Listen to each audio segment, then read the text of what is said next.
A plane mirror of circular shape with a radius r is equal to 20 centimeter is fixed on the ceiling. A bulb is to be placed on the axis of the mirror. A circular area of radius 1 meter on the floor is to be illuminated after the reflection of the light from the mirror. The height of the room is 3 meter. What is the distance, maximum distance from the center of the mirror and of the bulb, so the required to illuminate this area? Okay. Now let me first draw this diagram. Suppose I draw a 2D diagram. Suppose this is a circular mirror, okay, and a bulb is placed on the axis of the mirror, okay, and a bulb is placed on the axis of the mirror.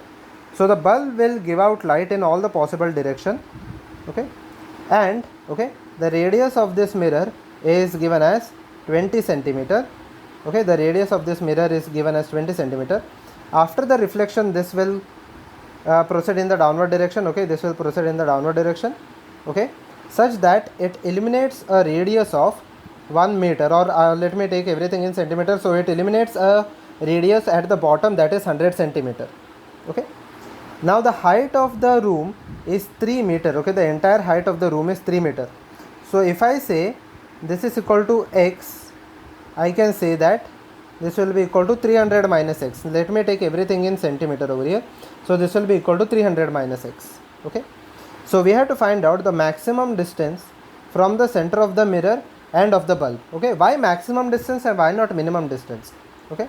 Suppose I consider this is the maximum distance at which the 100 centimeter area or the radius of 100 centimeter is eliminated. Suppose I keep a bulb somewhere over here, okay, at a distance less than the maximum distance, and again if I draw this diagram, okay, you can clearly see that it illuminates a area more than area having a radius more than 100 centimeter. So this is the maximum distance, okay. If I keep the bulb below this point, if I keep the bulb below the distance x, okay, if I keep the bulb below the distance x, this area, the required area will not be illuminated, okay. So let us proceed with this part, okay. Now if I complete the triangle over here, okay, if I complete the triangle over here, you can clearly see it is a similar triangle because this is equal to I, this is equal to I, angle of incidence and reflection are same. This is 90 and the other part is also 90, so both these triangles are same over here, okay, both these triangles are similar over here, sorry, not same, but both these triangles are similar over here, okay. So it is very much simple.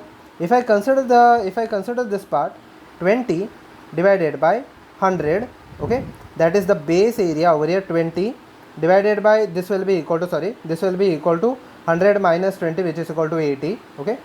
20 by 80 will be equal to, 20 by 80 will be equal to, this height over here is x, okay, divided by the entire height over here, okay, the entire height over here will be equal to 300, okay, the entire height over here is equal to 300 because the entire length over here is given as 300 centimeter or 3 meter.